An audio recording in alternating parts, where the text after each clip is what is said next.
오늘은 요한 1서 강해 5강을 시작하겠는데, 예수님께서 통치하시는 의의 왕국이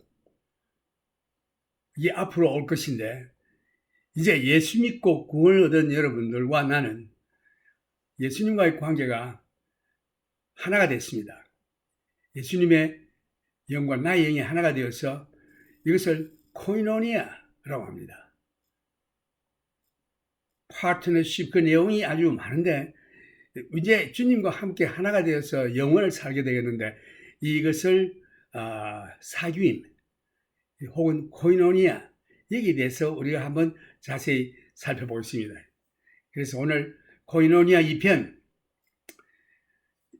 우리가 예수를 믿는 그 순간에 중생함을 얻어서 예수님의 영과 나의 영이 하나가 되어서 이제 우리가 하나님의 자녀요 구원을 얻었다고 되어 있습니다. 천국은 죽어서 보자, 죽어서 천국 갈지 안 갈지 잘 모르겠다, 나는 믿는다, 뭐 이렇게 말들 하는데, 사실은 천국이 이 땅에서부터 시작되는 것입니다. 예수 믿고 나면은 거기서 중생함을 얻고 예수님의 영과 하나가 되어서 바로 거기가 천국이라고 되어 있습니다. 이 세상의 천국이 벌써 우리 마음속에 형성되어 있습니다.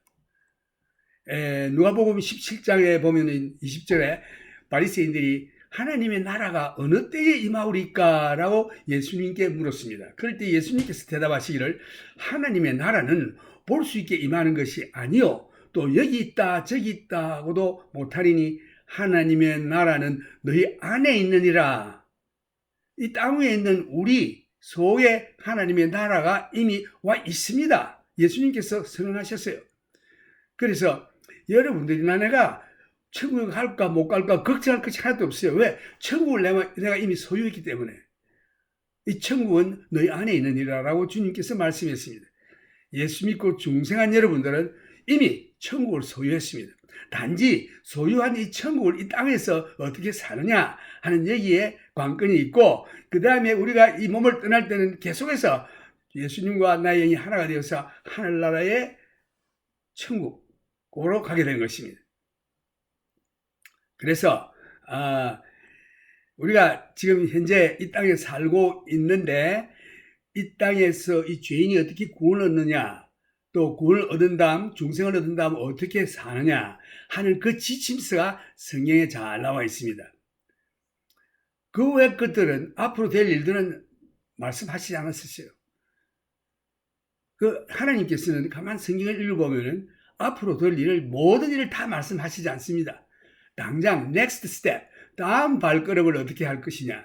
우리의 다음 발걸음은 예수 믿고, 죄인들이라면은 우리가 우리들이 예수 믿고 죄 용서함 받고 중생함을 얻어 구원 얻어 하나님의 자녀 되는 거, 이거 다음 발걸음이고, 자녀가 되었으면은 그 다음엔 어떻게 이 땅에 사느냐.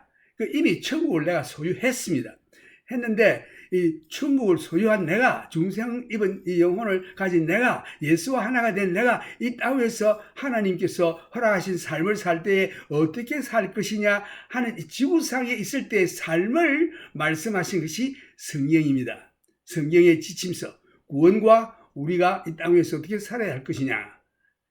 결론적으로는 믿음과 순종이에요. 그래서 천국에 가게 되면 천국에서 사는 또 지침서가 있을 것입니다. 그때는 우리 그때 가서 볼 것이요, 위선 당장 이 땅 위에서 어떻게 사느냐 하는 이 땅 위에서 소유한 천국을 내가 어떻게 살 것인가 하는 것에 여러분들이 지금 관심을 기울여야 할 줄로 믿습니다.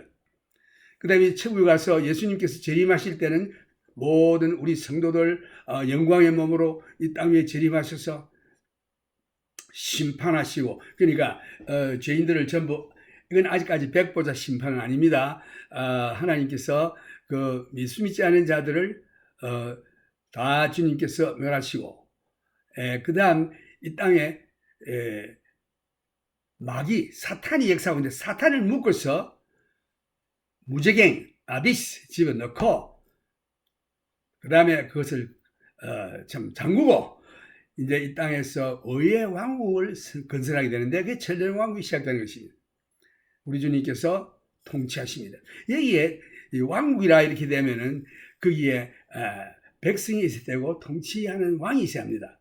통치하는 왕은 누구냐?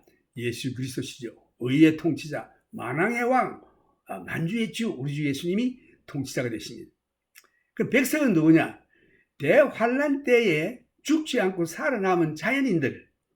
그러니까 멸망에 가정한 것이 거룩한 자리에 앉는 날 그때부터 1260일이 지나면은 우리 그때는 그 후에는 주님 오신다는 뜻이에요.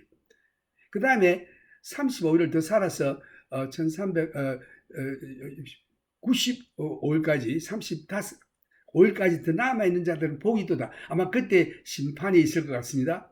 그리고 남아있는 자들은 천년왕국으로 들어가는 거죠. 그래서 천년왕국에 있는 그 백성들의 종류가 자연인. 그러니까 그때는 아마 어린아이가 100살이고 이러니까 다 죽지 않아요. 사탄이 없으니까 사탄의 유혹이 없으므로 죄가 있는 사람이지만은 자연인들은 사탄의 유혹이 없어서 죄가 거기에 숨겨져 있고 의로 통치함을 받게 되는 것입니다. 예수 믿으면 구원 얻게 되겠죠. 그러나 예수 믿지 않고 반역하게 되면 결국은 지옥입니다. 그 천년이 찼을 때에 그 마지막 때에 이 사탄을 풀어줍니다. 그 풀어줄 때에 이 사탄이 사람들을 격동해서 그러니까 그 자연인들 격동해서 예수님을 대적할 때에 예수님께서 말씀으로 그들을 멸하시고 그 다음에 큰 백보자 심판이 마지막 심판이 있을 것입니다. 이럴 때에 죽은 자들이 다 살아나고 이제 그 백보자 심판대 앞에서 심판을 받고 영멸. 그러나 거기에는 생명책과 책들이 있는데 생명책은 단수입니다. 하나인데 그 생명록에 기록되어 있는 자들은 천국을 갈 것이요. 거기에 기록되지 아니한 모든 사람들은 자기의 행위에 따라서 벌을 받고 심판을 받게 되며 이 사탄은 그때에 묶어서 이제 유황불, 게헤나 영원한 지옥불에 떨어지고 그를 추종하는 예수 믿지 아니하는 자들 다 그들과 함께 영원한 그 지옥으로 떨어지게 될 것입니다. 그 천년왕국이 이제 끝나서 백보자 심판이 다 끝난 다음에는 새 예루살렘 성이 하나님 보좌로부터 나올 것입니다. 이 크기가 한 지구만 한데 지구는 둥글지만 그는 네모 반듯해요. 그래서 과거 트랜스페런트 다 비치는 또 12진주문 이 새 예루살렘이 지금 내려와서 그 안에는 하나님과 어린 양이 성전이 되고 그 다음에 태양빛이나 뭐 불빛 이런 거 없어요. 밝게 하나님 아버지와 그 어린 양이 빛이 되어서 온 새 예루살렘과 우주를 밝히는 그러한 빛 대신 하나님이 성전이 되었어. 이제 거기에 예수 그리스도의 신부가 교회가 되고 그래서 거기서 영원으로 들어가는 것입니다. 이럴 때에 그 예수님과 우리 성도들의 맺은 관계가 예수 믿을 때 생기는 여기에 오늘 나오는 코이노니아 그 하나 되는 것 이것이 영원히 계속되는 것입니다. 그래서 오늘 코이노니아에 대해서 좀 자세히 살펴보고 앞으로 될 모든 일들 그 천국의 일이라든가 천년왕국의 일이라든가 그 다음에 새 예루살렘에 나타나는 일이라든가 영혼으로 들어가는 그 일에 대해서는 그 지침서가 남아있어요. 하나님께서 그에 대해서 자세히 우리에게 말씀하시지 않았습니다. 우리에게 하신 말씀은 이 지구에 있을 때 죄인이 성경 말씀을 통해서 예수 믿고 구원 얻고 구원 얻은 다음에 중생한 영이 하나님 말씀을 믿고 순종하는 것입니다. Trust and obey. 예수님도 하나님이시지만은 육신을 입으셨기 때문에 죄 없으신 예수님 우리 죄 때문에 자기 스스로가 이 죄인의 모습인 육신으로 오셨지만 죄는 없으시고 우리 죄를 위해 십자가에 죽으시고 우리의 죄가 다 예수님께로 전가돼서 예수님이 대신 벌을 받았고 십자가에서 그 다음 우리들은 예수의 의의 옷을 입게 되는 이 일인데 죄 없으신 예수님이라 할지라도 하나님이라 할지라도 육신을 입으셨기 때문에 고난을 통해서 순종을 배우고라는 말씀이 히브리서에 나옵니다. 고난을 통해서 순종을 배우고 그래서 예수님께서 육신을 입고 오셨을 때에 하나님 아버지께 순종하시기를 죽기까지 순종하셨는데 곧 십자가에 죽으심이라. 예수님도 하나님이시지만 고난을 통해서 순종을 배웠다. 하물며 여러분과 나는 죄인들이 말할 것도 없죠. 이 고난을 당하고 어려움을 당하는 이것은 우리의 영이 순수하게 하나님께 순종하고 하나님 말씀 믿고 나가도록 하는 그러한 불과 같은 시련을 우리들에게 허락하심으로 말미암아 하나님이 기뻐하시는 백성이 되게 하기 위해서 영원토록 살 가족이 되기 위해서 하나님께서 이러한 시련을 허락하십니다. 그래서 이 마귀가 악하지만서도 하나님이 허락하시면 우리 성도들을 훈련시켜서 금보다도 더 빛나게 믿음을 갖도록 하기 위해서 허락하신 것입니다. 그러나 그 사탄의 말로는 영원한 유황불 지옥인 것입니다.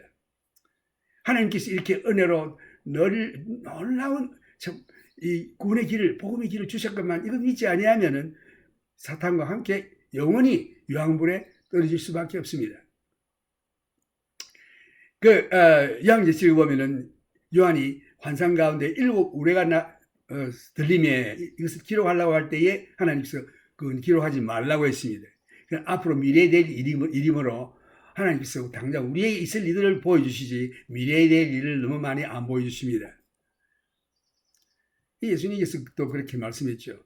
내가 하늘에 올라가는 것을 옛날에 있던 것을 있으면 너희들이 어떻게 그걸 보면 어떻게 하려느냐 자세히 말씀 안 했어요. 오늘 여기 있는 땅에서 일어나는 일에 대해서 하나님 말씀대로 믿고 순종하도록 하시는 것입니다. 그래서 천국의 생활, 여러분 천국에 가서 뭐 하고 싶죠? 그게 아름다운 일 맞습니다. 하나님 예비하시는데 우리에게 말씀 아직 많이 안 하시죠. 그 다음에 천년왕국, 그게 모든 있을 일, 그게 백성들은 안 죽고 살아남은 자들이 그 죄성이 있고 안 죽고 남은 자들이 천년왕국에 들어가서 그들이 많이 번성해서 아주 많은 자들이 생기지만서도 인구가 폭발하겠죠. 그렇지만 그 사탄이 없기 때문에 그 죄는 내 속에 있는 원죄와 사탄의 유혹과 세상의 유혹 때문에 생기는 것입니다. 사탄을 무정하게 가둬놨으니 유혹자가 없어졌으므로 죄질 일이 없어요. 내 속에 원죄가 있어도 가만 휘젓지 아니하면은 밖으로 볼 때는 거룩하게 보이지만은 죄인입니다. 그래서 천년왕국 때는 의로 주님께서 통치하시게 되는데 아마 이때 주님과 함께 통치하는 구원 얻은 부활을 얻은 영광스러운 몸을 가진 성도들과 함께 통치하게 될 줄로 믿습니다. 그 다음에 천년왕국이 끝나서 사탄이 이 남은 자들을 격동해서 예수님을 대적할 때에 저들을 전부 말씀으로 멸하시고 힘 크고 힘 보자 심판이 끝난 다음에 새 예루살렘이 나타나겠는데 이게 사이즈가 지구만 하다고 하니까 하나 1500 마일 좀 되겠죠. 그 높이 길이 정방형이니까 그래서 아주 빛난 그러한 아마 우주에서 보면은 별같이 아름다운 그런 반짝반짝하는 그 보석, 다이아몬드, 금 그런 것들이 아주 많이 장식된 아름다운 새 예루살렘이 이제 아마 내려오게 될 것입니다. 우주에 아마 어느 곳에 있게 될 것입니다. 그게 우리 성도들이 예수님과 함께 살겠는데 예수님과의 관계가 코이노니아, 사귐. 이거는 성경에서 부부의 관계, 하나가 일치된 부부 관계가 뭡니까? 남녀가 결혼하게 되면 하나가 되죠. 일체가 되는 것입니다. 마찬가지로 우리 신랑 대신 예수님과 신부인 우리가 예수님과 하나 되는 거. 그래서 그 다음에 새 예루살렘에서 영원으로 하나님께서 우리들을 데리고 영원한 곳으로 들어가는데 거기에 대한 또 지침서는 하나님께서 좀 reserve 숨겨주셨습니다. 그때 가면은 놀라운 일이 있겠습니다. 그래서 여러분들 천국 갈까봐 걱정하는 사람 있습니까? 예수 믿고 중생 얻었으면 천국을 벌써 이미 가졌습니다. 누가복음 17장 20절을 다시 읽어드리면 바리새인들이 하나님의 나라가 어느 때에 임하나이까 묻거늘 예수께서 대답하여 가라사대 하나님의 나라는 볼 수 있게 임하는 것이 아니요 또 여기 있다 저기 있다 하고도 못하리니 하나님의 나라는 너희 안에 있느니라. 우리 속에 하나님의 이미 나라가 와 있습니다. 천국이 와 있습니다.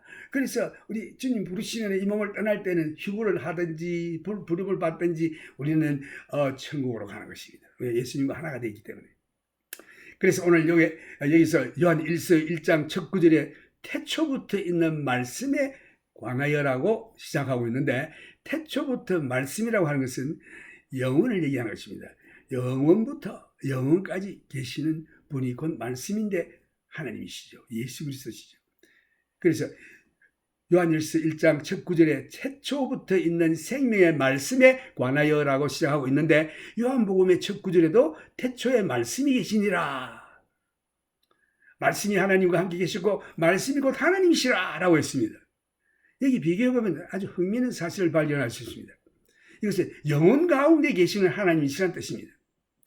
그리고 성경의 첫 책인 창세기에 보면 1장 1절에도 태초에 하나님이 천지를 창조하시다라고 시작하고 있는데, 이것을 보면 아주 흥미스럽습니다. 여기도 태초라는 말을 썼지만 영혼 가운데 계시는 하나님께서 어떤 시간을 정하시고 그때에 이 세상을, 하늘과 땅을 창조하셨다, 이런 뜻입니다.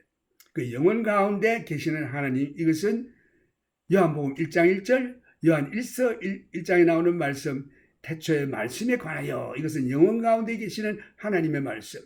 또 요한복음 1장 1절에도 태초에 말씀이 계시니라, 이 태초는 영혼 가운데 계시는 하나님, 처음도 없고 끝도 없는 것이 영혼입니다. 그래서 여기에서 창세기만이 태초에 하나님이 천지를 창조하시다, 이것은 영혼 가운데 계시는 하나님이 시간을 정하시고 이때 천지를 창조하셨다. 모든 일은 시작하는 시점이 있습니다. 영혼 가운데 계시는 하나님께서 어느 시점에 시작하시면서 태초라는 말씀을 인용하고 계십니다. 그 시점이 얼마나 오래전이었을까 궁금합니다. 하나님은 영혼 가운데 거하십니다. 영혼 가운데 거하시는 하나님께서 영혼 가운데 어느 시점에서 태초라는 말씀을 하실 때는 그 때가 언제인지 우리의 마음으로 가늠할 수가 없는데, 그러나 하나님께서 태초에 계셨습니다. 그래, 태초에 하나님의 말씀이 계시니라, 이 말씀은 영혼 가운데 하나님 계시다는 이런 뜻이고, 창세기 1장 1절에 나오는 태초에 하나님이 천지를 창조하시다, 이 말씀은 영혼 가운데 계시는 하나님께서 시간을 정하시고 그때에 천지를 창조하셨다, 이런 뜻입니다.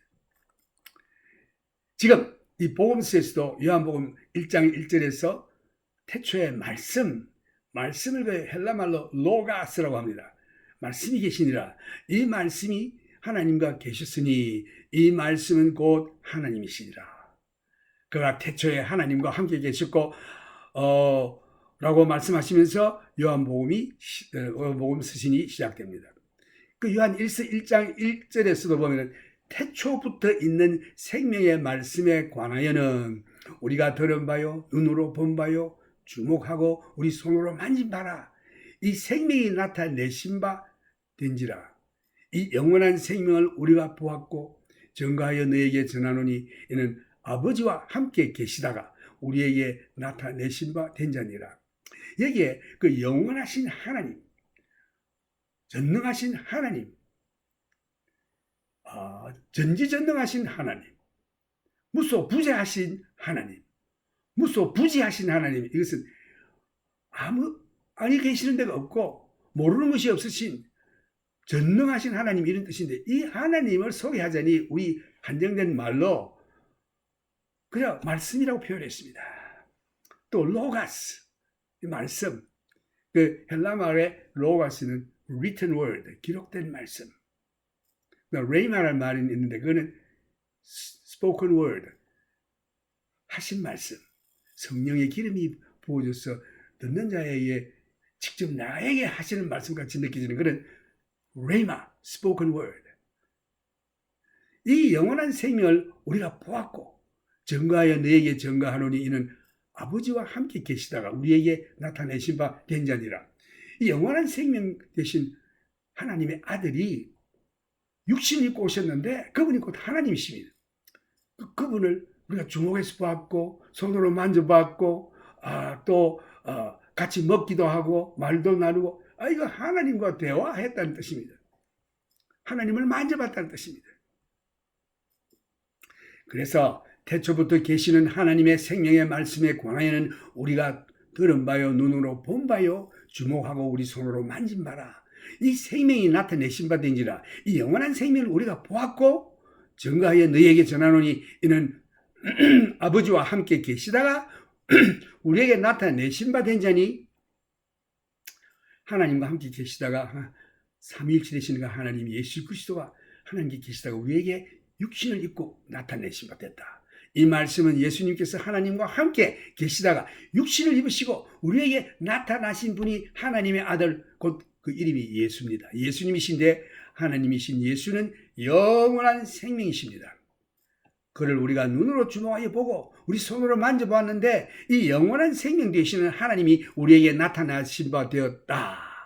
그분이 바로 하나님이신 분인데 육신으로 오셔서 그 이름이 예수님이십니다. 요한은 다른 제자들과 함께 예수님이 누구이신지 잘 알고 있었습니다. 제자들은 예수님께서 말씀하실 때에 듣는 것은 하나님께서 하시는 말씀을 듣는 것과 같고, 그 제자들이 예수님을 만졌을 때는 실제로 하나님을 만진 것입니다. 내가 나의 손을 예수님의 어깨에 얹었을 때에는 실제로 내가 하나님을 만진 것입니다. 예수님께서 그의 손을 나의 어깨에, 나의 등을 두드리며 주실 때에는 실제로 하나님께서 나의 등을 두드려 주신 것입니다. 요한은 말하기를 우리가 태초부터 계시는 하나님을 직접 만져보고 그의 음성을 듣고 그들의 눈으로 똑똑히 주시하여 보았다. 구약 성경의 미가라는 선지자가 예수님의 탄생하신 곳 베들레헴에 관해서 예언했을 때에 미가서 2장 5장 2절 보면은 베들레헴 에브라다야 베들레헴 에브라다야 너는 유다 족속 중에 작을지라도 이스라엘을 다스릴 자가 내게서 내게로 나올 것이다. 그의 근본은 상고의 태촌이라. 여기에 그의 근본은 예수님에 대해서 상고의 태촌이라고 번역되어 있는데 그 영어에 보면은 whose going forth have been from old, from everlasting. 다시 말해서 영원토록 영원 안에 거하시는 분이다 이런 뜻이에요. 영원부터 계시는 하나님이시다라는 뜻입니다. 영원한 생명이란 항상 존재하는 것입니다. 시작도 없고 끝도 없는 것입니다. 요한복음 1장 1절에서 14절까지 읽어보면 태초에 말씀이 계시니라. 이 말씀이 하나님과 함께 계셨으니 이 말씀은 곧 하나님이시니라. 그러니까 태초에 말씀이 계시니라. 말씀이 하나님과 함께 계셨으니 이것은 하나님 아버지와 이 말씀이 함께 계셨다는 것입니다. 이 말씀은 곧 하나님이시라. 이 말씀이 곧 하나님이신데 그분이 곧 예수님이십니다. 육신으로 오신 하나님. 그가 태초에 하나님과 함께 계셨고 만물이 그로 말미암아 지은 바 되었으니 지은 것이 하나도 그가 없이는 된 것이 없느니라. 이 온 우주 만물 모든 것이 예수님이 창조하신 것입니다. 그가 창조했다고 되어 있습니다. 그 다음에 보면은 그 안에 생명이 있었으니 이 생명은 사람들의 빛이라.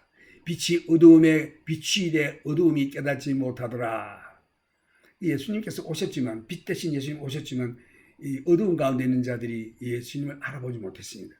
하나님께로서 보내심을 받은 사람이 났으니 이름은 요한이라. 근데 요한이란 분이 예수님 오시기 전 한 6개월 전에 태어나서 제가 예수님 증거 오시겠다는 증거를 하러 미리 하나님께서 보냈습니다. 저가 증거하러 왔으니 곧 빛에 대하여 증거하고 모든 사람으로 자기를 인하여 믿게 하려 함이라. 모든 사람, 곧 이 세상에 있는 모든 사람이 예수를 믿게 하려 함이라. 그는 그러니까 이 요한이 예수를 소개하는 겁니다.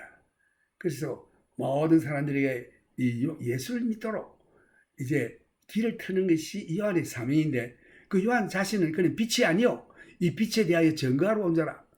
참빛 곧 세상에 와서 각 사람에게 비추는 빛이 있었나니 그가 세상에 계셨으며 세상은 그로 말미암아 지음바 되었으되 세상이 그를 알지 못하였고. 이 창조주이신 예수님이 오셨는데 아무도 알아보지 못했습니다. 영접하는 자, 곧 그 이름을 믿는 자들에게는 하나님의 자녀가 되는 권세를 주셨으니, 그래서 예수를 믿고 영접하는 자들에게는 하나님의 자녀가 되는 권세를 바로 주셨습니다. 중생을 주셨습니다. 중생 주고 하나님의 자녀라 일컬어 주셨습니다. 이는 혈통으로나 육정으로 난 사람의 뜻으로 나지 아니하고 오직 하나님께로서 난 자들이니라. 이게 참 중요한 말씀하셨는데, 사람들이 태어났다는 것은 아버지가 있지 않습니까? 육신으로 우리 아버지가 있고 또 아버지나 할아버지가 있고 다 그 아버지가 있듯이 우리가 영으로 태어나면은 영의 아버지가 있는 것입니다. 영의 아버지가 누굽니까? 바로 우리 하나님 아버지이신 것입니다. 그래서 예수 믿는 자들은 그 죄가 용서함을 받고 태어난다고 되어 있습니다. 중생이라는 말은 다시 태어난다. 육신으로 태어난 것이 아니고 영으로 태어난다. 그것이 누구로 아버지가 누구냐? 하나님 아버지가 우리 아버지인 것입니다. 그래서 말씀이 육신이 되어 여기에 이는 혈통으로나 육정으로나 사람의 뜻으로 나지 아니하고 오직 하나님께로서 난 자들이나. 오늘 여러분들 예수 믿습니까? 중생 어떻습니까? 하나님의 아들 딸입니다. 하나님의 자녀들입니다. 하나님이 우리 아버지입니다. 그래서 예수님께서 주님의 가르친 기도에 보면 이렇게 너희들은 기도하라. 하늘에 계신 우리 아버지여 라고 부르려고 했습니다. 왜? 너희는 자녀이기 때문에. 가족입니다. 말씀이 육신이 되어 우리 가운데 가심에 우리가 그 영광을 보니 아버지의 독생자의 영광이요 은혜와 진리가 충만하더라. 이게 예수 그리스도를 소개하는데 그 영광이 아버지의 독생자의 영광이라고 했습니다. 하나님의 영광 그대로 가져왔습니다. 그 분을 보니까 은혜와 진리가 충만하더라. 이 은혜가 제일 먼저 나오는데, 이거 우리 은혜 없으면 우리는 지옥행입니다. 우리 한 것 하나 없이 그저 주시는 것, 영어로 말하면 unmerited favor. 우리에게 아무 장점이나 보상받을 거 없는데 죽을 수밖에 없는 죄인인데 하나님께서 불쌍히 우리를 구해주셨는데 그냥 오라 천국으로 안 그러고 그 죄에 대한 값을 다 치르시는데 자기 아들 독생자 예수 그리스도를 육신을 입혀서 십자가에 못 박혀 처절하게 죽이시고, 예수 믿는 자는 누구나 죄 용서를 받고 영원한 생명을 얻게 되는 이와 같은 것이 은혜인 것입니다. grace, 은혜, 카리스, 헬라 말로는 진리가 충만하더라. 은혜는 그 진리, 공의, 의로움이 뒷받침하는 것입니다. 어떻게? 예수 때문에. 예수와 만유에 다 계시고 만유가 다 그의 안에 있다고 했습니다. 예수님이 답니다. 그래서 그 예수님을 바라보니 은혜와 진리가 충만하더라. 이제 우리는 하나님께로부터 태어난 자들입니다. 육신적인 사람이 태어나면 아버지가 있는 법입니다. 영으로 태어나는 우리들에게 영의 아버지가 있는 법입니다. 그 아버지가 하나님 우리 아버지인 것입니다. 그래서 예수님께서 우리들에게 기도를 가르치실 때에 하늘에 계신 우리 아버지라 불러라 했습니다. 이야, 우리도 육신의 아버지, 내가 도움이 필요할 때 아버지 돈이 필요합니다. 학비가 필요합니다. 전화하면 아버지가 애를 낳아서 다 충당하죠. 하나님 아버지는 전지전능 하신 하나님, 못할 것이 없으신 하나님. 하나님이 그러시죠. 예레미야에 내가 하나님이라 내가 못할 것이 있느냐? 모든 것을 하실 수 있는 하나님이 우리 아버지입니다. 그래서 그 아버지에게 나아갈 때 하나님이 계신 우리 아버지라 부르라고 예수님이 말했죠. 이 얼마나 놀라운 권세를, 이 축복을, 권위를 우리들에게 줬습니까? 하나님 아버지를 우리 아버지라 불러라. 아버지께 부탁하면 아버지 못하는 거 없으니 다 해주십니다. 소소한 거. 여러분들이 생각할 때는 이건 하나님이 관심 없다. 아니에요. 여러분들이 생각할 때 아무리 관심이 없는 일을 할지라도 주님은 해주십니다. 어린아이가 이 장난감 토이가 있는데 팔이 하나 떨어졌어요. 이것은 그 아이에게는 큰일 났습니다. 이 토이 우리 사람이 팔 떨어진 거 똑같아요. 그래서 아빠 이거 고치시오 하면은 아빠가 그걸 풀로서 이렇게 붙여주죠. 고쳐줍니다. 마찬가지로 하나님께서도 시시한 거 우리가 볼 때는 아무것도 아닌 것 같지만 우리가 볼 때는 이게 크거든요. 하나님 그거 아시고 그거 다 해결해 주십니다. 자, 이 놀라운 하나님 아버지가 나의 아버지요, 여의 아버지, 여러분의 아버지가 되었으니 우리가 우리 위치가 어떤지 한번 다시 생각해 봐야 됩니다. 어느 나라에 왕자가 있었는데 왕자가 길을 잃어서 거지가 됐어요. 그래서 저 거지가 되어서 다리 밑에서 그저 매일 아침에 다니면서 집집마다 물을 두드리고 밥을 얻어먹고 사는데 신하들이 그 왕자를 찾으러 온데 다니다 나중에 다리 밑에 쭈그리고 있는 그 왕자를 찾았습니다. 야, 왜 여기 있어? 우리 지금 아버지께로 갑시다. 아버지는 왕이요. 대궐로 갑시다니까.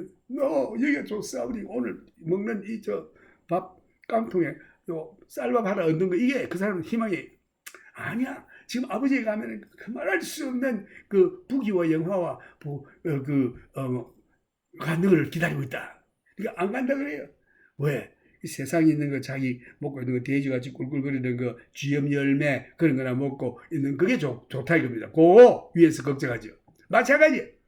여러분과 나는 하나님의 자녀, 하나님의 알인데 아버지께서는 무한하신 능력과 모든 그 리소스, 못할 것이 없는 아버지인데 거기 가면은 우리 모두가 해결됩니다. 근데 여기에 조사원이 하고 자기가 염려하는 그 깡통 그 누룽지 하나 얻어먹는 거 거기에 제일 관심사예요. 그래서 여기에 예수님께서 말씀하시기를 하나님 아버지라고 불러라. 그분이 내 아버지다.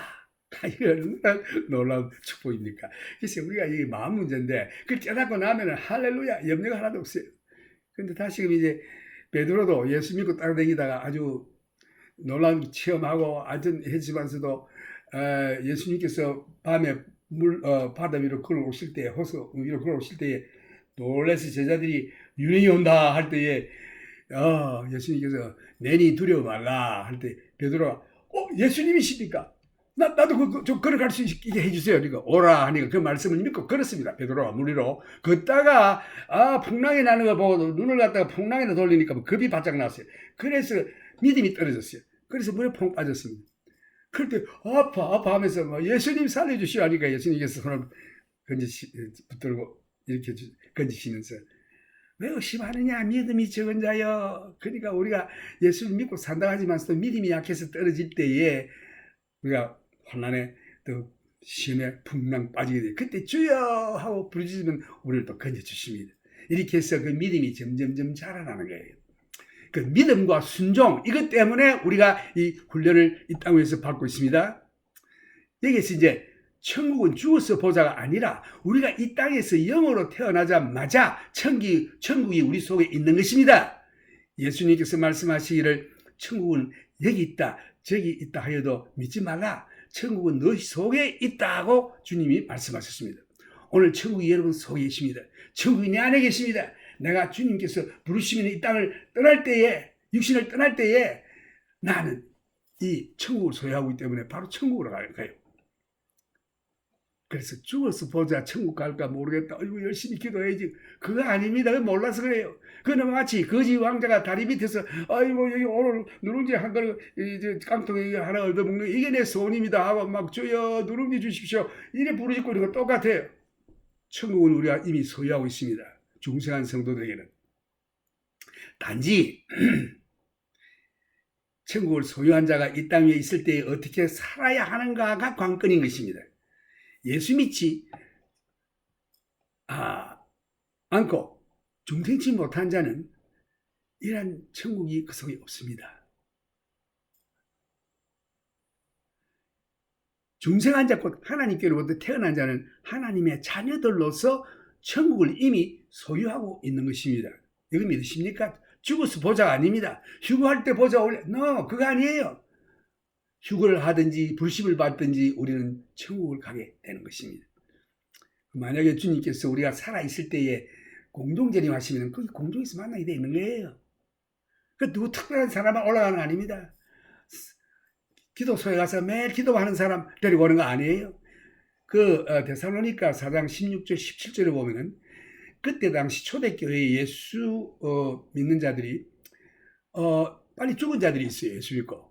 그래서 살아남은 자들이 그들을 위해서 걱정을 했습니다. 아이고 예수님이 지금 오시면 저들이 어떻게 될까 할 때에 바울이 말하기를 두려워 말라. 그들이 너희보다 앞선다. 예수님이 공동에 오시면 그들이 먼저 부활해서 예수를 만나고 너희들은 살아서 변화를 받아 메타모포시스 진짜 이 땅에서 빌빌 기는 이 군뱅이가 나비 되듯이 부활의 영으로 영을 얻어 날아가 주님께로 올라가서 만난다. 이런 말씀이었죠. 그래서 우리는 이미 천국을 소유한 자며 우리는 천국 갑니다. 왜 안 간다고 믿느냐? 믿음이 없기, 예수를 안 믿기 때문에 그래요. 예수만 믿으면 천국 갑니다. 중생 없습니다. 누구 특별한 사람이 가는 거 아니에요. 뭐 천당에 올라가서 뭐 기와 요초를 봤다, 뭐 간증하고 이런 사람만 가는 게 아니에요. 너희는 본 거로 믿느냐? 보지 않고 믿는 자가 더 복되도다. 예수님 말씀했죠. 뭐 천국 한번 구경시켜 주십시오. 뭐 이래서 하는데 그 안 보고 가면 더 복되다고 되어 있습니다. 그 왜 천국 가지고 있는데 왜 천국을 보여달라고 합니까? 예수님 모신 것이 바로 천국입니다. 초막이나 궁궐이나 어디서나 예수 모신 것이 그게 천국이에요. 그래서 오늘 이 땅에 있으면서 예수 모시면 천국이 바로 너희 안에 있느니라. 그 내가 이 불식을 받고 이 육체를 떠나면은 천국, 그 플레이스, 장소가 있습니다. 거기 갑니다. 가는데 거기에 만약에 예수가 없다면 그 천국이라고 해도 그 갈 필요 없어요. 왜? 예수님 계신 곳에 내가 가야 되기 때문에. 거기는 예수님이 계시죠. 그래서 그 위에는 하나님 우편에 예수님이 앉아 계시고 그 위에 것을 바라보라, 위에 것을 생각하라 그랬죠. 그 어딜 가든지 예수 계시는 곳이 바로 천국입니다. 예수 모셨습니까? 어떻게 모십니까? 믿음으로 모시는 것입니다. 그래서 이 천국에 대한 의심은 이제 더 없기를 바랍니다. 예수 믿습니까? 중생했습니까? 중생이라고 하는 것은 성령이 내 속에 왔다는 뜻입니다. 성령이 오셨으면 성령이 내 주자가 되고 이제 살아가면서 내가 자꾸 해보려고 내 옛날 그 의지가 튀어나오는데 이거는 죽여야 한다고 로마서가 말하고 있습니다. mortify, 죽여라. 육신을 죽여라. 그래서 믿고 순종해라. 이 두 가지 말씀. trust and obey. 예수 믿고 그 말씀에 순종해라. 어떤 여경에서도 믿고 순종해라. 의심 말라. 예수님께서 항상 제자들에게 책망하시겠지. 왜 의심하느냐? 믿음이 적은 자요. 그랬죠. 그래서 의심 말고 믿고 순종해라. 예수님께서 하도 답답해서 하시는 말씀이 너희 속에 저 자식만한 씨 중에 제일 적은 눈에 보일 것만한 이 그 자식만 씨만한 믿음이 있어도 이 산을 명하여 바다로 들어가면 들어가겠다 하는 그 말씀을 하셨죠. 뭐냐? 너무나 답답합니다. 하나님이신 우주를 창조하신 예수님이 오셨는데 안 믿거든요. 오병이 여로 5,000명 내지 뭐 한 2만 명이 먹고도 예수 안 믿고 다 갔습니다. 떠났습니다. 그래서 이적을 본다고 믿음이 생기는 거 아닙니다. 하나님의 말씀. 믿음은 들음에서 나고 들음은 하나님의 말씀에서 나느니라. 그게 로마서 10장 9절 10절에 그런 말씀이 있는데 거기 보면 그 원래 헬라 말로는 그게 레이마라고 돼 있어요. 그 anointed word. 성령께서 네 마음에 깨닫게 해주시는 그 말씀. 그 믿게 되죠. 믿을 때에 중생이 일어납니다. 재용서함 받고. 그래서 믿음이 영적인 일인데 제일 중요합니다. 마음의 일입니다. 여러분들이 잘 아시는 그 사건에는 어떤 젊은 부자가 예수님께 나와서 그 발 아래 엎드려 경배하면서 말하기를 선한 선생님이여 내가 무엇을 행하여야 영생을 얻으리까? 내가 무엇을 행하여야 천국에 가오리까 하는 말과 똑같죠. 영생을 얻으리까 질문했습니다. 이 젊은 부자 청년은 예수님 속에 있는 영원한 생명이 있음을 보고 그 생명에 이끌림을 당하여 질문한 것입니다. 예수님이 영원한 생명이거든요. 그 예수님이 그 영원한 생명이 있음을 볼 수 있는 사람이었습니다. 그래서 질문했습니다. 어떻게 내가 영생을 얻겠습니까? 그래서 이 사람들은 예수님 속에 영원한 생명에 이끌림을 당하고 있는 사람들이 있습니다. 바로 이 생명이 나타난 바 됐습니다. 요한은 말하기를 우리가 이 생명을 만져보고 듣고 하여 너희들에게 증거하는 것이라. 이 부자 청년이 예수님께서 가늠하지 말라, 도둑질하지 말라, 살인하지 말라, 탐심하지 말라, 네 부모를 공경하라 이렇게 그 10계명 중에 마지막 그 사람들에 대한 행위를 말씀했죠. 그랬더니 제가 어릴 때부터 다 행했습니다. 이러니까 예수님께서 그 첫 부분 하나님에 대한 믿음을 이제 시험합니다. 그러면은 좋다. 네가 가지고 있는 모든 재산을 팔아서 그것을 불쌍한 사람들 위해서 구제하라 이랬을 때에 이 사람이 부자인 거로 돈이 많아서 재산이 많아서 근심하면서 돌아갔다고 되어 있습니다. 왜냐하면 그 사람이 믿고 있는 것은 돈입니다. 그 사람의 하나님은 돈입니다. 하나님이 아니에요. 그래서 그 사람의 문제는 여러 가지 그 도덕적인 행위는 아주 잘 했는데 그 영이 하나님을 믿지 않았습니다. 돈을 더 믿었습니다. 돈을 하나님보다 더 높이, 돈이 있어야 돼. 돈이 모든 문제의 해결이야. 그러나 예수님께서는 돈이 아니라 하나님이 모든 문제의 해결이다 하는 것을 보여주기 위해서 그거 다 팔고 나를 따라할 때에 근심해가지고 떠났다고 되어 있습니다. 오늘 여러분이 예수 믿는다고 하지만 예수보다 더 큰 거 있죠? 그거 없애야 하는 것입니다. 육신의 생각, 육신의 정욕, 안목의 정욕, 이세의 사랑 이거 다 없애야 합니다. 예수님만 바라보고 그 말씀에 믿고 순종해야 하는 것입니다. Trust and obey. 그 요한일서 1장 3절에도 보면 우리가 보고 들은 바를 너희에게도 전하면 너희로 우리와 사귐이 있게 하려 함이니 우리의 사귐은 아버지와 그 아들 예수 그리스도와 함께함이라. 여기에 이 사귐 이게 코이노니아인데 여기에 키포인트입니다. 오늘 이 말씀에 이 사귐이라는 말이 그 헬라말로 코이노니아라는 말인데 하나님과 하나가 된다는 뜻입니다. 간단히 말해서 내 영이 그 골로새 3장에도 보면 1절에서 쭉 나오는 거 보면은 너희가 이제 그리스도와 함께 십자가에 죽었다가 살았으니 이 살았으면 내 영이 예수 그리스도와 하나가 된다고 했습니다. 하나가 돼서 하나님 안에 숨김만 돼 있다가 예수께서 나타나실 때 영광 가운데 나타나실 때 너희도 영광 가운데 예수님과 함께 나타나리라. 이겁니다. 그래서 이 코이노니아 이것은 예수님과 하나 되는 것인데 영원토록 계속되는 것입니다. 그래서 이 코이노니아가 무슨 뜻이냐? 우리와 사귐이 있게 하려 함이란 이 말씀에서 왜 예수님이 오셨나? 왜 이 땅에 오셨나? 우리와 사귐을 갖기 위해서. 예수님은 빛이시고 의로우시고 순결하시기 때문에 죄인이 우리와 사귈 수가 없어요. 하나님과 사귈 수가 없습니다. 그런데 예수님이 사귈 수 있도록 우리 죄를 다 없이 하기 위해서 육신이 있고 그 사귀려고 그러면 그 죄에 대한 값을 치료해요. 누가 치르냐? 내가 치료해. 내가 죽어야 합니다. 죄의 값은 사망이라. 그런데 예수님이 그 사망 대신 졌습니다. 육신을 입으시고 육신의 고통을 다 당하시고 우리가 똑같이 죽었습니다. 부활했습니다. 예수 믿는 자는 예수와 함께 죽고 예수와 함께 부활하는 것입니다. 그래서 이 코이노니아 이게 사귐인데 우리와 사귐이 있게 하려 함이라. 왜 이 제자 요한이나 이 제자들이 예수를 이렇게 만져봤다 말해봤다 우리가 주목해봤다 이렇게 말했습니까? 예수님을 증거하기 위해서 정죄가 세서 못하게 믿고 죄 용서함 받고 하나님의 자녀 되어서 코이노니아 영원토록 사귐을 갖도록 그 관계 그래서 부부 관계를 얘기했죠. 부자 관계 얘기했죠. 이게 얼마나 친근한 관계입니까? 우리 인생 생활에 부모 이상 더 친근한 관계는 없죠. 거기서 내가 태어나기 때문에. 그래서 그게 코이노니아 하나가 된다는 뜻입니다. 그 우리와 사귐 있게 하려 함이란 이 말씀에서 사귐은 헬라말로 코이노니아인데 이 어휘 코이노니아는 다양한 의미가 함축되어 있는 명사입니다. 영어로 번역하기가 어려운 뜻을 가진 말씀입니다. 이 말의 뜻은 영어로 번역한다면 as a partner, 동참한다, communion, 참여한다, 하나가 된다. 그다음 common, 공유하다. 그다음에 oneness, 하나가 되다. 그 영어로는 뭐 간단하게 fellowship이라는 말로 번역됐고 한국말로는 사귐이란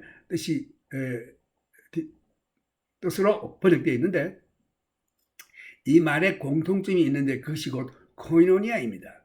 그래서 그들이 가진 모든 것을 서로 나누어 쓰고 있었습니다. 근데 초대교회 때에 이런 말씀을 제자들이 전하니까 코이노니아. 그러니까 그들이 막 재산도 팔고 그래가지고 그 교회 다 바치고 그래서 같이 공동생활을 했어요. 우리 다 하나기 때문에 서로 나누자. 니꺼 내꺼 없다. 이렇게 해가지고 모여 가서 맨날 그 보면은 성경은 날마다 떡을 떼며 교제하며 전혀 기도에 힘쓰니라. 사도의 교리를 공부하고. 그러니까 날마다 그저 모여가지고 일은 안 하고 그저 기도하고 그저 사귀고 그저 떡을 떼고 하나님 말씀 공부하고 전혀 기도에 힘썼다 이렇게 되어 있습니다. 그러니까 돈을 안 버니까 돈이 어디서 나옵니까? 자기가 가지고 왔던 재산 다 팔아서 다 바쳐가지고 먹고 살다 보니 시간이 지나다 보니 버는 것은 없고 있는 거 다 쓰고 나니까 그 다음에 바닥이 났습니다. 근데 이런 뜻을 가진 그 뿌리의 말 압축해보면은 그 파트너, 동업자, 이 코이노니아라는 말이 그들이 이제 코이노니아를 했습니다. 모여가지고 그저 니꺼 내꺼 없다 다 우리 하나로 다 뭉쳤다 이렇게 해가지고 하나로 해서 다 나누며 살았던 것입니다. 그래서 이 말을 번역해본다면은 친구의 관계, 동업자의 정신, 함께하다, 공동체, 하나되다, 하나, 참여하다. 이 모든 말의 뜻이 하나님과 하나가 된다는 뜻입니다. 하나님과 함께하다, 하나님과 동업한다, 하나님과 친구의 관계이다, 하나님과 사귐을 가진다라는 뜻입니다. 극도의 친밀한 관계를 말하는 것입니다. 그 동업자보다 더 친밀한 게 부부죠. 그 예수님은 신랑이요, 우리는 그 부인이라고 했습니다. 아내. 또 하나님 아버지는 우리 아버지요. 그 이상 더 친밀한 관계 있습니까? 그 나의 동업자가 망하면 나도 망하는데 하나님이 망하겠습니까? 결코 망하지 않습니다. 운명을 같이 한다는 뜻입니다. 나의 동업자가 망하면 나도 망합니다. 하나님은 절대 망하지 않습니다. 하나님과의 동업자, 아버지의 관계, 아내와 부부의 관계, 남편과의 관계, 하나님이 결코 망하지 않습니다. 얼마나 든든한 동업자이십니까? 하나님 아버지가 동업자인 것입니다. 동업자를 모든 것을 상호간에 나누는 것입니다. 이 동업자들은 손해도 이익도 이익을 서로 나눕니다. 바로 이것을 하나님께서 당신과 나와의 관계를, 그런 관계를 가지시기를 원하십니다. 하나님의 것을 가지고 다 나누기를 원하십니다. 하나님께서 인생을 창조하신 원래의 목적이 바로 이러한 사귐을 가지기 원하셔서 사람을 창조하신 것입니다. 하나님은 사람을 창조하시고 자기의 가족을 만드시기를 심히 원하십니다. 아버지와 아들, 딸, 그리고 예수님은 우리의 맏형이 되시고 우리들은 그의 동생들이 되고 하나님은 우리 아버지가 되시는 것입니다. 우리 맏형, 이 말씀이 로마서 8장에 나와요. 왜 하나님께서 그 아들 예수를 보내서 우리로 하여금 십자가에 못 박게 하셔서 구원을 주십니까? 그것은 그 아들로 하여금, 예수로 하여금 우리의 맏형이 되게 하려 함이라. 우리는 뭡니까? 그게 동생들이에요.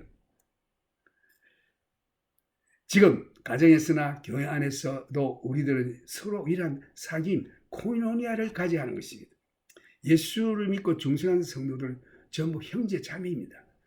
초대교회에서 성도들이 자기 가진 모든 소유를 서로 통용하여 나누어 쓰고 누가 궁핍하면 교회에 오면 성도들이 가진 것을 서로 나누어 부족함이 없었던 것입니다. 모든 것이 공동 소유인 것입니다. 그런데 이것이 오래 가지 않았습니다. 왜냐하면 그 중에는 게으른 자들이 있었어요. 열심히 일하는 자들의 덕에 엎혀서 살고자 하는 자들이 있었기 때문입니다. 오늘도 마찬가지죠. 오늘날도 보면 그런 자들이 있습니다. 우리 모두가 게으르지 않고 열심히 일을 한다면 이러한 관념의 공동생활은 아주 이상적인 공동체가 될 것입니다. 만일 이러한 일이 각자의 속에 있는 성령의 뜻에 따라 사랑으로 실현된다면 이상적인 천국을 이 땅 위에서 이룰 수 있을 것입니다. 욕심을 부리지 않고 주는 것이 받는 것보다 복되도라는 말씀에서 서로 도운다면 얼마나 좋은 세상이 될 것입니까?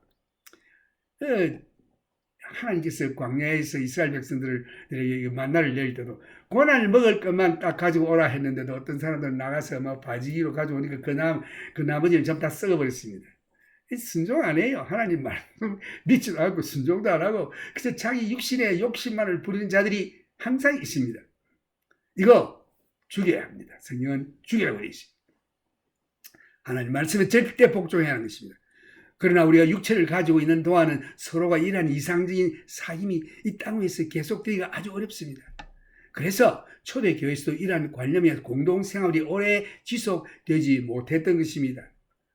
아마 그래서 베드로가 말하기를 일하지 않는 자는 먹지도 말라라는 말이 아마 여기서 나오지 않았나 상상됩니다.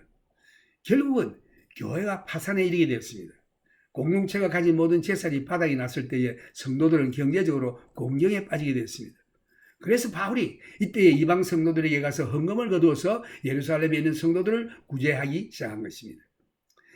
이러한 관념으로 볼 때에 이 땅 위에서 육체를 가진 자들이 중생하였다 할지라도 공동생활하는 것이 부적절함을 보여주고 있습니다.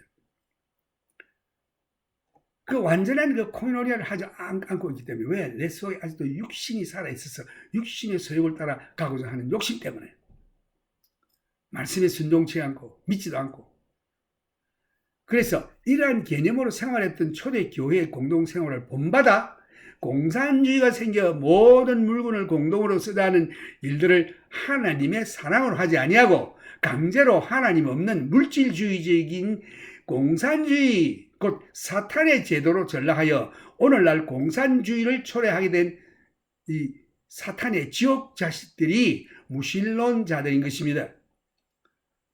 그래서 저들이 하나님의 그 초대교회에 하신 일을 보고 그걸 본받아 그대로 해보자 하는데, 이것들은 예수도 안 믿고 물질주의자들이요, 이 자들은 공산주의자들인데 욕심이 가득한 사탄의 자식들입니다.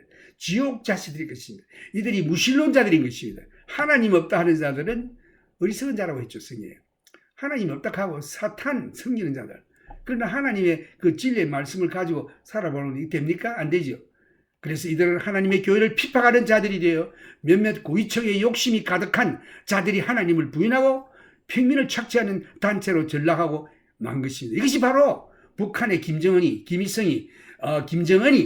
이 자들인 것입니다. 그리고 스탈린, 푸틴, 중국 시진핑, 다 그들에게 지옥 자식들이 사탄의 후계자들이죠.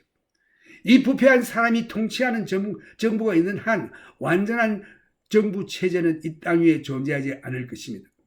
오직 예수 그리스도께서 통치하시는 하나님의 왕국이 세워져서 예수님께서 친히 왕이 되어서 공의와 의로 통치하시는 그날까지는 참된 의로운 통치하는 일이 있을 수가 없는 것입니다.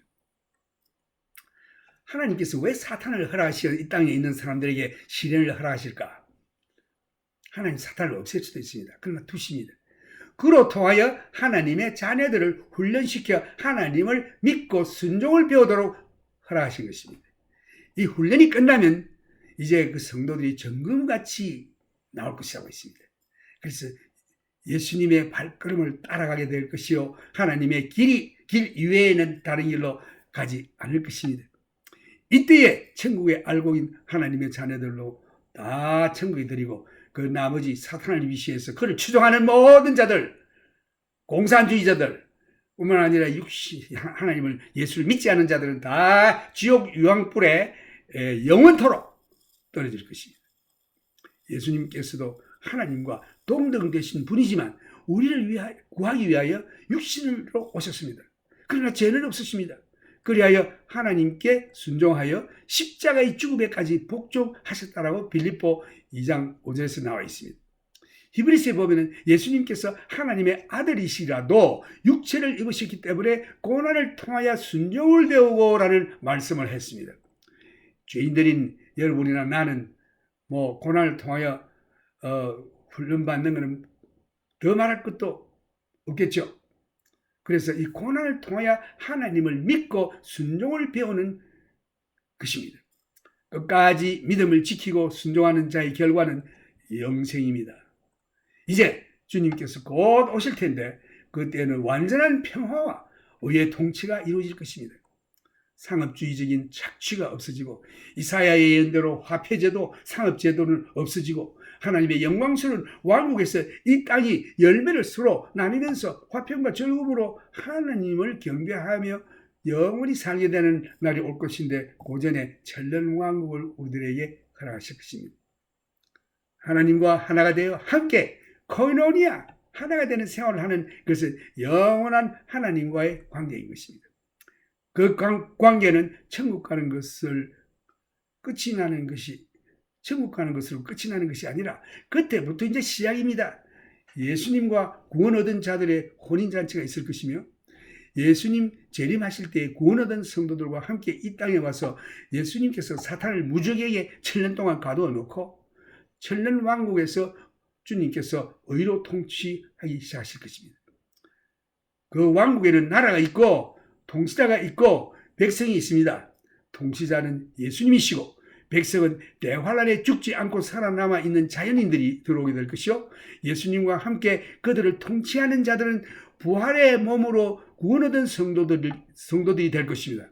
그들은 영원히 죽지 않습니다. 천년 마지막에 사탄을 일시간 무적행에서 풀어놓으면 그가 많은 번성한 자연인들을 격동시켜서 예수님을 대적할 것입니다. 이럴 때 예수님께서 말씀으로 저들을 멸하시고 마지막 크고 흰 보좌의 심판이 있게 될 것이고 그들이 이 심판대 앞에 다 서게 될 것입니다. 사탄을 영원한 불못에 그들을 추종하는 예수 믿지 않는 자들과 함께 던져 넣어 영원토록 지옥 유황불에서 고통을 당하게 될 것입니다. 그 후에는 예루살렘에서 하나님의 그 이후로는 어떻게 일이 일어나느냐, 하나님의 보좌로부터 새 예루살렘이 내려옵니다. 그 크기가 지구만 한데, 지구는 둥글지만 그는 네모 반듯합니다. 그 속에는 하나님과 어린 양 예수님께서 그 성전이 되겠다고 했습니다. 그리고 빛이 하나님과 어린 양에서 나와 온 그 새 예루살렘과 온 우주를 밝히는 그러한 빛이 있겠으면 그때는 해와 달이 없겠다고 되어 있습니다. 그래서 우리 구원 얻은 자들은 예수님의 신부로서 코이노니아의 관계 하나가 되어 영원의 세계로 들어가게 될 것입니다. 그리고 이 우주의 모든 전체에 관한 하나님의 창조하신 별들의 세계를 통치하게 될 것인데, 그때에 우리들에게 그 임무를 맡기실 것입니다. 베드로전서에도 보면은 그 장자의 총회라는 말이 쫙 한번 나와요. 그 모든 우주에 있는 아마 각 별의 대표자들이라 할까요? 그 장자의 총회라는 말씀이 나오는데, 제가 상상컨대 아마 그 회의가 우주의 영계의 모든 대표자들이 모인 회의가 아닌가 생각됩니다. 그래서 하나님께서 잠깐 맛을 보여주셨어요. 그래서 그 자세한 말씀은 안 하십니다. 앞으로 우리가 가면은 그때 주님께서 보여주실 것입니다. 하나님께서는 항상 그 다음 사건을 말씀하시지 않습니다. 모든 것을 말씀하시지 않고 당장 우리에게 필요한 next step, 다음 발걸음만 말씀하십니다. 빌립이 사마리아에서 전도 집회가 막 부흥이 일어나고 예수 믿는 사람이 일어나고 놀라운 역사가 일어날 때에 하나님께서 빌립아 가사로 와라. 가사에는 뭐냐? 그 가사 지역에는 사망입니다. 사람이 안 삽니다. 그 지금 여기 사람들 막 회의하고 예수 믿는 일이 일어나는데 왜 그렇게 그러실까? 그렇게 반문 안 하고 빌립이 예 알겠습니다 하고 가사로 갔습니다. 아무도 없습니다. 그런데 저 에티오피아에서 내려온 황관이 마차를 타고 내려오면서 막 글을 읽고 있습니다. 그 사람이 여기 가까이 가라. 그 다음 넥스트 스텝 보여주시죠. 그 올라갔더니 그 간닥에 에티오피아의 그 여왕의 그 제정부를 맡은 자가 예루살렘에 가서 경배를 드리고 이제 집에 가면서 이사야서를 읽고 있는데 이해를 못했어요. 그래서 내가 무엇을 읽고 있느냐? 여기 보니까 이 어린 양이 도살장에 끌려가서 죽는다고 그랬는데 이게 자기를 말한 것입니까? 누구를 말한 것입니까? 이해를 못하는 거죠. 가르치는 사람이 없으니 모르겠습니다. 그러니까 그것이 바로 예수 그리스도의 것을 가르치고 예수님을 전하고 그가 감명을 받아 여기 물이 있으니 세례를 베품이 어떻겠습니까? 그래서 세례 받고 그래 떠났을 때에 이 빌립은 또 하나님의 들림을 받아 저 다른 곳으로 갔습니다. 이와 같이 하나님은 우리들에게 전체를 얘기 안 해주시고, 하나님 여기 부흥집회 일어나고 있는데 그게 그 상황인데 그 가서 뭐 할 겁니까? 이래 물 안 봤어요. 무조건 그때마다 순종했습니다. 예 알겠습니다. 가보니까 하나님께서 그 다음 스텝, 여러분도 마찬가지로 나도 어려운 일 당할 때 이거 도저히 이해가 안 갈 때에 하나님 음성이 분명하면 믿고 순종하는 것입니다. 그래서 하나님께서는 항상 그 다음 사건을 말하시지 않고 모든 것을 다 말씀하시지 않고 그 다음에 할 일만 말씀하십니다. 그래서 앞으로 우리들이 천년과 왕국이 어떻게 될 것인지, 천국에 가서 어떻게 될 것인지, 새 예루살렘에서 어떻게 할 것인지, 또 영원히 어떻게 될 것인지 이거 알아보려고 애쓰지 마세요. 하나님께서 지금 현재 당장 예수 믿고 이 땅 위에서 어떻게 살아라 요게 충성을 다하길 바랍니다. 지금은 그 말씀을 믿고 순종하면 됩니다. 마라나타, 예수님이 곧 오십니다. 할렐루야. I will speak this message in English. 1 John lecture 5, Jesus, King of Kings and Lord of Lords, reigns. I'm talking about the Koinonia, part 2. It is interesting to compare the first verse of this chapter with the first verse of the Bible and the first of John's Gospel. The first verse of the Bible in Genesis, in the beginning, God created the heavens and the earth. You know, you have to have a starting point. Might as well start at the beginning. In the beginning, God. He was before the beginning. God was always existed. In the beginning, God. How long ago was that? Well, our minds can't conceive or fathom that. You can go crazy trying to figure out how long ago that was. But God was there in the beginning. God.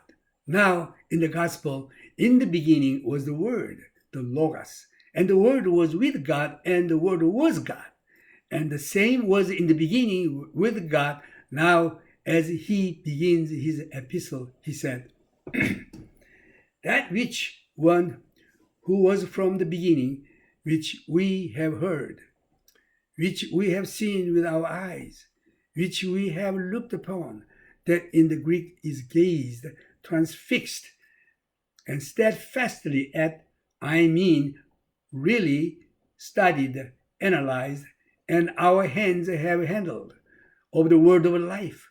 For the life was manifested, and we have seen it, and bear witness, and show unto you that eternal life, which was with the Father, and was manifested unto us. 1 John chapter 1, verse 1 to 2. Yeah. In Genesis chapter 1, verse 1, in the beginning, this means God created time. God who is dwelling in the eternity, no beginning, no end, but he created time, he created heaven and earth. But Book of John, chapter 1, verse 1, in the beginning, there was God, there was a Word, Word was God, Word was with God, Word was God. That in the beginning means eternity. There is a Word, God. And 1 John, verse 1, same way. In the eternal God, the life was manifested. We have seen it and bear witness and show unto you that eternal life which was with the Father and was manifest unto us. That means Jesus was existing eternally. No beginning, no ending. So, in the beginning, God, in the beginning was the Word, that which was from the beginning was manifested. We saw, we studied, we heard, we touched. John came, as did the other disciples, to the awareness of who Jesus actually was. They realized that when they heard Jesus talking, they were listening to God talk. When they were watching Jesus, they were actually seeing God. And when they touched him, they were actually touching God. Imagine what that must have done to them. To realize that when I put my hand on his shoulder, I was actually touching God. When he put his hand on my shoulder or patted me on the back, God was touching me. We handled, we touched, we heard, we saw the one that was from the beginning.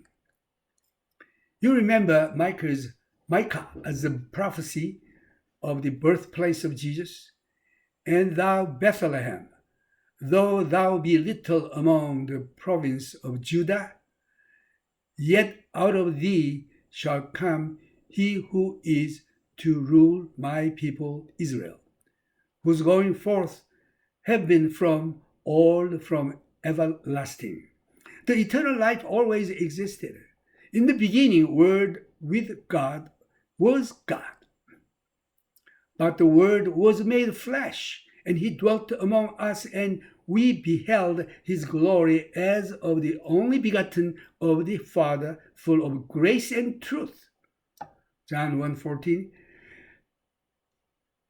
Jesus, the eternal Word, Jesus, the eternal God, became flesh and dwelt among men. And John said, we saw him, we stared at him, we heard him, and we touched him. And that which we saw and that which we heard, we now bear witness to you. The eternal life that was with the Father and was manifested unto us.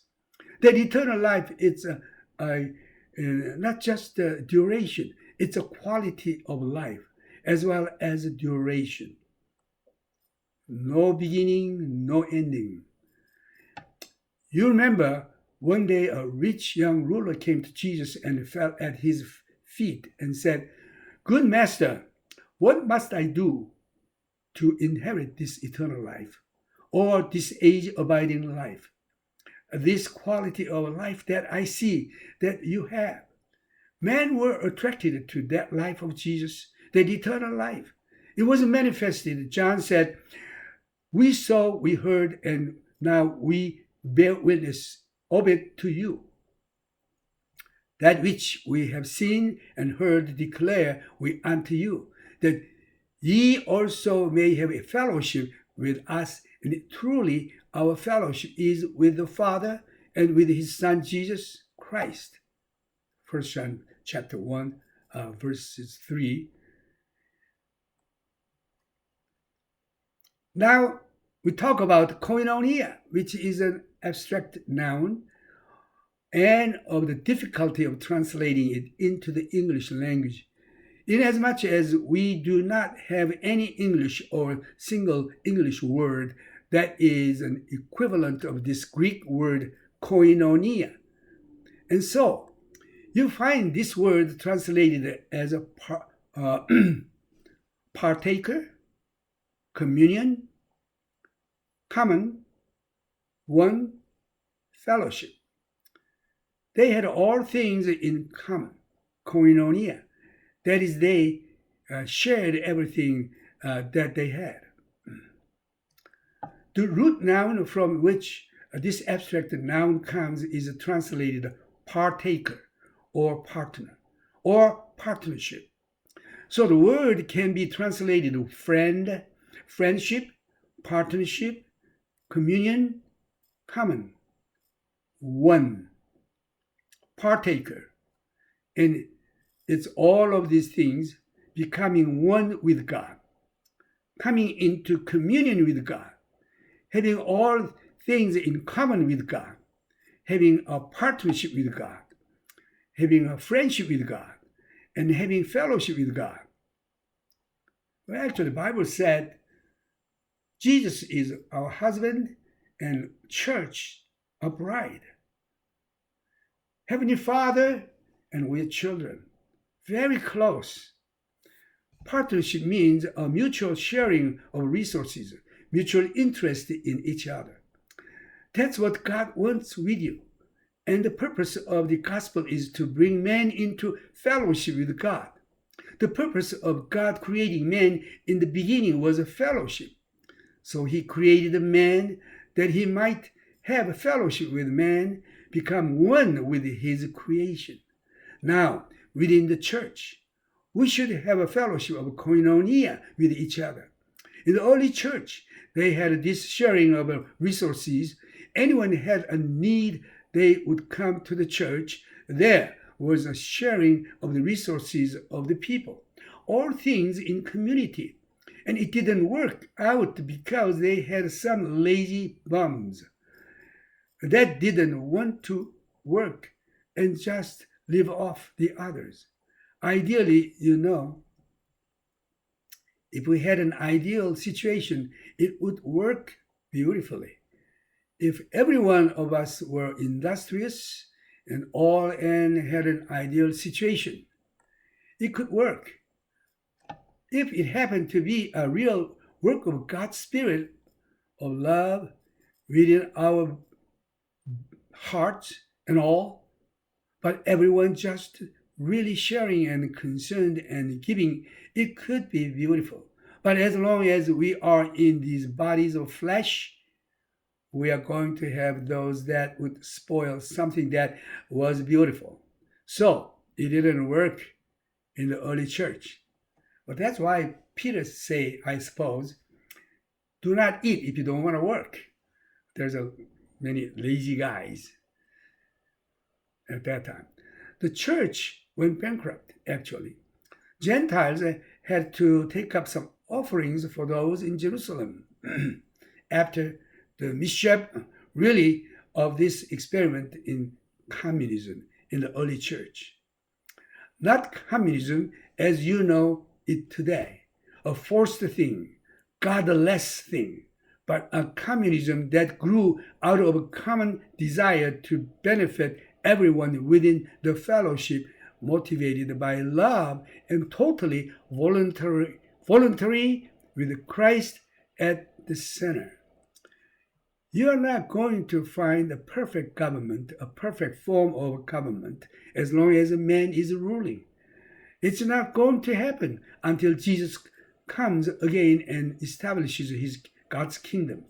Then it will be right, and then it will be perfect. Then we will do away with commercialism, according to Isaiah chapter 55. Money will be done away with. We will share together the fruit of the earth in God's glorious kingdom. Communism is godless. They do not believe in Jesus Christ. They are atheists. And few greedy people controlling. All those people are slaves, work like dog. Communism will be done away very soon when Jesus comes. That's why they persecute the church. Now, God allows Satan for a while. Why? Because he wanted testing, discipline. The saint who become his partner eventually, his children and his bride. Said he is willing to live with those people who came forth as a gold of their faith. That's why. But after he fulfilled all his purpose, the Satan will be thrown into the lake of fire, and as well as those who follow him. Now, what we have to do? We thank God, the Word of God, the Bible, which is the guideline for unbeliever to become believer, born-again Christian. For born-again Christian, this is the guideline for how to live in the earth until we go to heaven. Trust and obey. Jesus had to go through all this to learn obedience through trial. Even though he's God, because he put on the flesh as an example for us. He learned obedience, which he doesn't need it, but as an example for us by tribulation. Jesus said, you will have tribulation in the world, but you may have peace in me. So we have to work with Jesus Christ and trust, obey his word. God bless you. Now it's a time to praising and singing time. You believe in Jesus Christ? 예수 믿습니까? 중생 받았습니까? Are you born again? You have eternal life. You have heaven, kingdom of heaven in you. That's what Jesus said. So wherever you are, when you are with Jesus, that's where the heaven.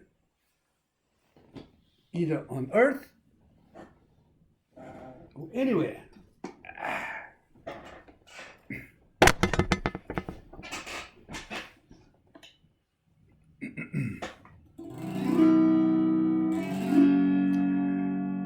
내 영혼이 은총이고 중한 죄짐 벗고보니 슬픔 많은 이 세상도 천국으로 가도다. 할렐루야 찬양하세. 내 모든 죄 사함받고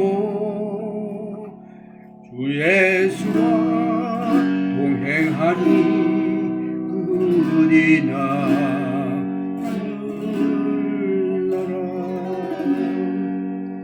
주의 얼굴 뵙기 전에 멀리 배둔 하늘나라 내 맘속에 이루어지니 날로 날로 가까워다. 할렐루야 찬양하세.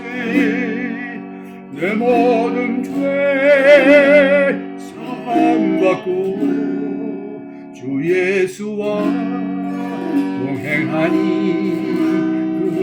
그리나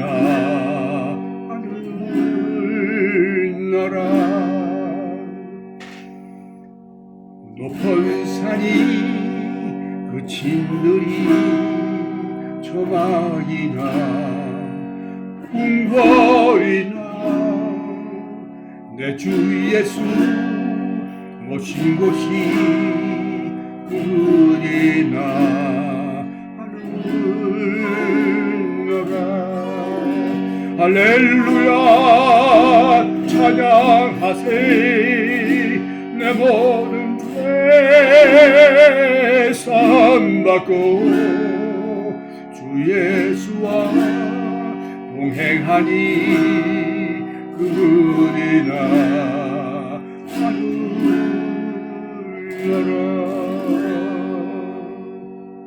아멘. Wherever you are, where Jesus is, that's where heaven, kingdom of heaven.